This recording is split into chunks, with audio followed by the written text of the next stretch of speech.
जानते हैं, सबसे खौफनाक कहानियां अक्सर वहीं से निकलती हैं जहां हम सबसे ज्यादा महफूज महसूस करते हैं।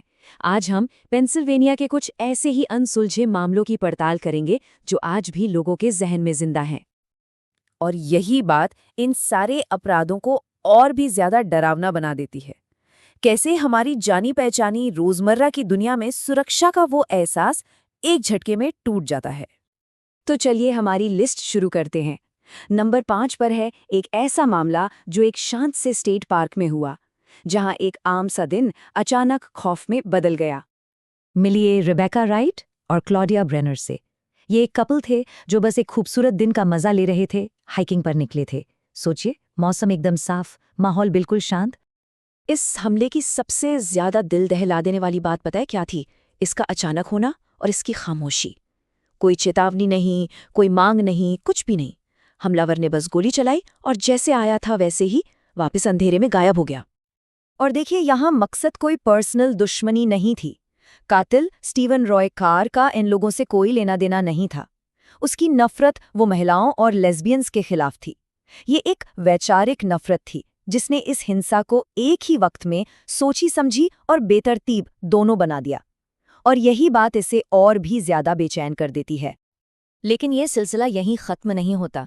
हमारी लिस्ट में अगले 2 मामले भी ऐसी ही जगहों से जुड़े हैं, पब्लिक ट्रेल से। वही जगह जहां लोग अक्सर सुकून और सुरक्षा की तलाश में जाते हैं। जरा एक पल के लिए सोचिए, एक टीनेजर है, एक शांत सी सड़क पर अकेला चल रहा है, और तभी उसकी नज़र एक ऐसी चीज पर पड़ती है जो वहां बिल्कुल नहीं होनी चाहिए थी।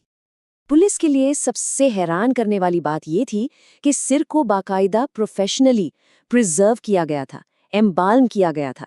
मतलब ये कोई जल्दबाजी में किया गया काम नहीं था, ये एक बहुत ही सोची समझी मेथोडिकल कार्रवाई थी। अब आते हैं नंबर 3 पर। जगह है एपलैचियन ट्रेल।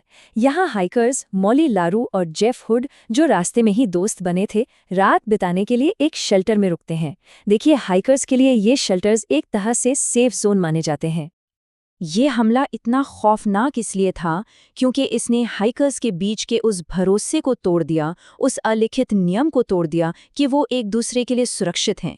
शेल्टर एक पनाहगाह होता है, कोई जंग का मैदान नहीं।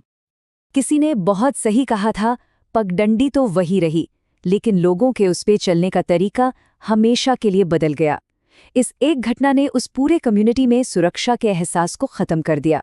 अब भरोसे की जगह डर ने ले ली थी। अब हम आते हैं नंबर 2 पर। ये मामला सिर्फ एक भयानक अपराध के बारे में नहीं है, बल्कि ये हमारी न्याय प्रणाली की बार बार की नाकामी की कहानी भी है। जरा सोचिए, एक शांत, बिल्कुल सेफ माना जाने वाला इलाका, और वहां से एक टीचर सुजैन राइनर और उनके 2 छोटे बच्चे कैरन और माइकल अचानक गायब हो जाते हैं घर से। शुरुआत में तो अब किसी को यकीन ही नहीं हुआ, किसी को समझ ही नहीं आया कि आखिर हुआ क्या।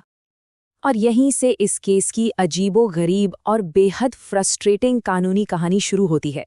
एक ही ट्रिपल मर्डर के लिए 2 अलग-अलग लोगों को सजा हुई। पहले जेसी स्मिथ को, फिर विलियम ब्रैडफील्ड जूनियर को, और दोनों ही बार सबूतों में खामियों की वजह से सजा को पलट दिया गया। तो आखिर में हुआ क्या? अदालतों ने ये फैसला नहीं किया कि कौन असली कातिल था। उन्होंने बस ये कह दिया कि जो भी कहानियां सामने रखी गईं, उनमें से किसी पर भी भरोसा नहीं किया जा सकता।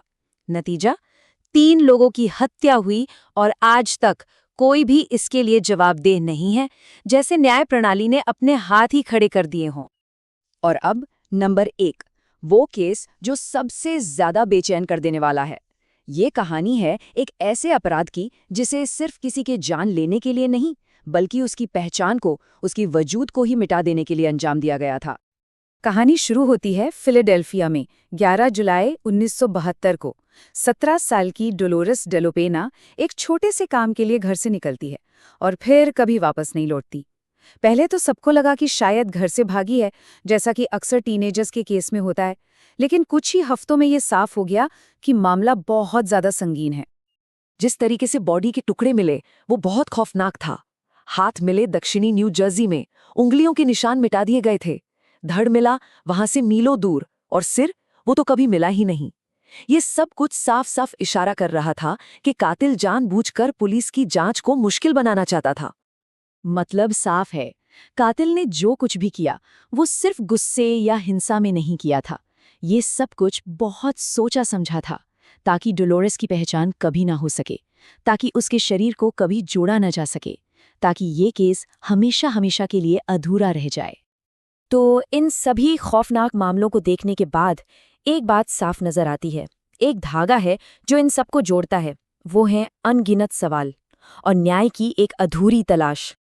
तो आखिर में सवाल यही बचता है, जब कोई जुर्म अपने पीछे सुराग नहीं बल्कि सिर्फ सवाल छोड़ जाता है, तो फिर न्याय का क्या मतलब रह जाता है? जब जवाब हमेशा के लिए खो जाते हैं, तो ये हमारी सुरक्षा की भावना और सिस्टम पर हमारे भरोसे को कैसे तोड़कर रख देता है?